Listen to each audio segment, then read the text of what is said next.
Hey everyone, today is a perfect day to clean up some storm damage. I didn't even know this one was down. A couple days ago I made a vlog showing some trees that were down. This one may have fell afterwards or it was weak, then it finally fell over. So it was stuck up there for like a day, then it fell down. Very pleasantly surprised when I came out today to cut it up that it was all the way down the ground. Made it a lot safer. So this tree here, it's already cut up, stacked into logs. That'll be burned in the house, not this year, probably not next year, but the third year. And I'll show you why in a moment. So we cut that up, chainsaw went through it like butter. The reason the tree fell down is, for years I always knew this tree had bugs, Carpenter ants specifically, and this is from the woodpecker going in there to eat them. And see, this one kind of healed. See how it kind of started closing up? So look what the Carpenter ants did. There was only an inch or two, actually maybe only an inch, yeah, only an inch around the diameter that was actually solid. And you see this big crevice going right through? These are doorways in and out for the ants. It may have been started by the woodpecker, but I saw ants pouring in and out of there over the summer. Now, this tree was perfectly healthy despite the ants. It had so much green foliage up on the top that we're slowly moving away now and burning it. It's so fun to burn this really green stuff. So this is a balsam fir tree. They're known for having ant problems. They're known for being weak also. But despite all this damage inside here, this feels like paper, by the way. It's really cool. Completely hollowed out by ants. If this was warmer weather, we'd be getting bit cutting this tree up. Despite it being wide open for a couple days now, the ants would still be attacking and biting you. So we had years and years of drought here, 2019 through 2022. 2023 was the wettest year, coldest year I can ever remember here in northern New England. The average high was actually in the upper 60s. Average high here, I believe, is 76 in the summer. The previous year was 91 with drought. Hottest year ever recorded here, and a lot of drought. So a lot of these trees became weak. You see how this one here has barely any foliage up there? If we get a couple more good years, that'll fill right back in. That tree, despite how scraggly it looks, it's ready to pop back if we have another awesome growing season. So this tree, despite what bad shape it was in, it created sap reserves. That's what this is. See that? Push it out. Today's about 57 degrees, way above normal for early March.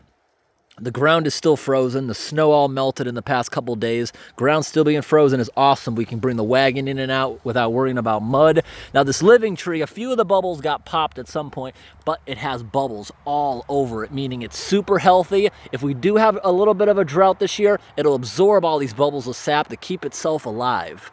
That's really cool. So this year, this one will probably survive drought or not, but we need a couple more good years and it'll start filling back in again. I'm not going to pop any on this tree because it needs that for recovery, but I'll pop a whole bunch just for your entertainment over here on this pile. See, it's like a big pimple. Look at this. Ooh. If it was summertime, these would be a lot more fun to pop. There's a big one right there. Look at this. If it was summer, it would be more liquidy. They'd be easier to pop. My hands, if I wasn't wearing gloves, would be covered in sap. This is sap all over me. My shirt may look wet. This is all sticky sap from picking up these logs and having the bubbles pop against me. I'd much rather do tree work when it is colder out, below freezing preferably, because the sap is hard. It doesn't get on you. It doesn't get all over your machinery. Not a big issue to clean it up. But today it's decent enough. Look at these things. They're very, very fun to pop. Oh, look at that one. Went back underneath the bark. Oops, whatever. Anyways, this is the reason why, if you're burning evergreen, this is balsam fir, pine, anything like that, you want to let it sit and season for years. This is softwood. It will season, even in rounds like that, in about a year. If it's cut half a year or even sooner, split half a year or even sooner. But the reason we let it sit for 2 or even 3 years is because the sap reserves. This stuff here takes many, many seasons to dry up. And if you burn it, even though it's seasoned, this stuff is very flammable. Very, very flammable, the parts of this that we threw in the fire today. But even though it's flammable, this stuff here will cause creosote inside your chimney and create chimney fires. Let this stuff sit around here for quite a while. Let it dry up.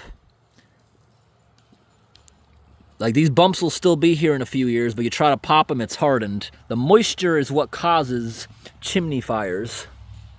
Look at this. No, some of them don't want to pop, but some of those were pretty satisfying. Maybe I'll make a little short video. I'm sure people will love out of those. But, oh, here's a couple more good ones. Oh, I've never seen it go back under the bark. The bark is so, like, moist and wet and healthy. That's why it's hard to pop some of them. Here goes another good one, I think. Oh, nope. A lot of these are going back into itself. Look at that. Let's see if we can find more by flipping this one over. There's maybe, nope, that one went back in. I think we need a thicker, older part of the tree. I counted the rings on one of these, and this tree is about 58 years old. Ooh, that was a really good one there. So if we count the rings on one of the biggest ones, we got about 58 years there. And take a look at this. This tree, the ants made it extremely top heavy. Just take a look at all of this. Not a single piece of damage. Zero rot, not even one little pinhole from the ants. Until you get down to the bottom parts. This is, I think, the most bottom part we were able to get before the break. This is part of the break right there that you saw at the beginning of the video. So yes, ants were slightly traveling into this, slightly traveling up into this, but they didn't go much further. So this tree was very top heavy. Each of these rounds I cut to approximately 14 inches, maybe 18 inches, and each one I'd say is 70 pounds, maybe 60 pounds. You let them sit here for a year or two, they'll lose at least a third of their weight before we bring them in the house to burn. So we're back over here at this tree, and now that the weather's getting warmer, we might start seeing the ants start coming out. Look at this, it feels like paper. It's really cool. But because this thing looks really cool, I decide I'm gonna leave the stump standing, because maybe the ants will continue to live in this stump and they'll not go over and infect other trees at the same time, and also the woodpeckers will have a good source of food by coming over to this stump that's about 6 feet tall. Over here, this one, yep, it's got ants, got a few woodpecker holes starting on it. But again, it is healthy. The tree can never recover the inside there, but over the years it'll get bigger and bigger, and the percentage of chewed won't really matter, but I don't think the trees will get to live that long. These are balsam fir. They don't really get that big. This is about as big as one you'll really find up here. Let me show you one of the bigger ones in the yard. This is the biggest one I have, and that's only because it's split into two. I don't know if that was two trees that just grew really close or a seed that split, something like that, but this one here probably has almost a 3-foot diameter down by the ground. This tree's not doing that well either.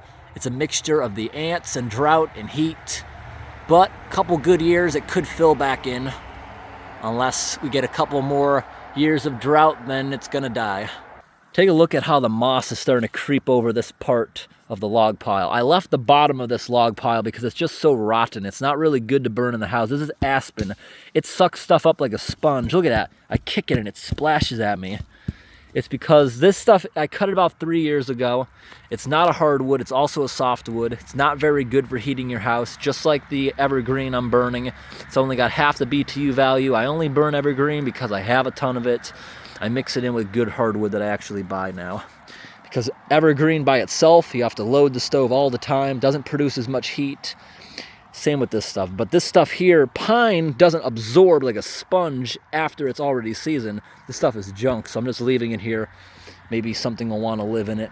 Maybe we'll flip them over in the summer and get some cool bugs or earthworms. But I like how a lot of little trees are ready to take over the spot of these. This is one of my favorite kind of trees, this thicker one here that's got a big base. This one is a tamarack. It's not dead at all. It's the only evergreen tree, no, it's the only pine tree that is not an evergreen. It drops all its needles, it turns bright yellow, beautiful foliage in the fall, and pretty soon it'll start budding and it'll fill itself back in. If we zoom in up onto it, it's actually got some buds. See all those little bumps all over the ends? That's soon to be little new branches.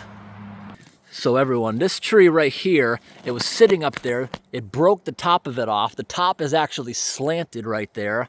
and still stuck up there. Maybe the wind will knock it down. There's a few more completely disconnected branches there. And while I was cutting up this tree that was sitting here, I accidentally scored this one. See right there? The way I did it, I probably got about 1/3 of the tree.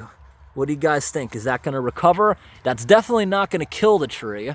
And if we have a good year, that slice will probably completely seal shut again. So instead of cutting the tree completely down, we're going to give this one a chance. It's already got some broken damage up there. If it's a wet year again, it'll recover if it doesn't blow down before the injury heals. So right here, right now we're moving all this over to a bonfire with the garden cart, try to get rid of this big heap, which was the top of that tree. And there's a couple more trees that also fell from that storm, that one and that one, but they're so far out, we'll just leave them there and rot because they don't have very big canopies. This area of the property I have registered as a wildlife refuge. This used to be part of the mowed lawn when I bought the house, but now I just maintain this one trail. Cleaning all this up so a good habitat ground, because once you have all those dead branches from trees, creates a dead spot for quite a while until that stuff rots away where the sun can reach the ground once again. Bunch of little seedlings ready to take over in this area. Trees like this that have lots of space grow big canopies when they're healthy, so when they fall over, it's an absolute mess. That one I just zoomed into way back there, it's very skinny because there's so many other trees, so when it falls down, not really a big issue, so it's not a priority at all to go ahead and clean it up. I'll take a quick walk with you down the trail before I end this vlog. Last year, you may remember, I cleaned up this whole area here. Now these little seedlings will start filling it in. There's still a couple trees that are stuck, but we're just going to leave those.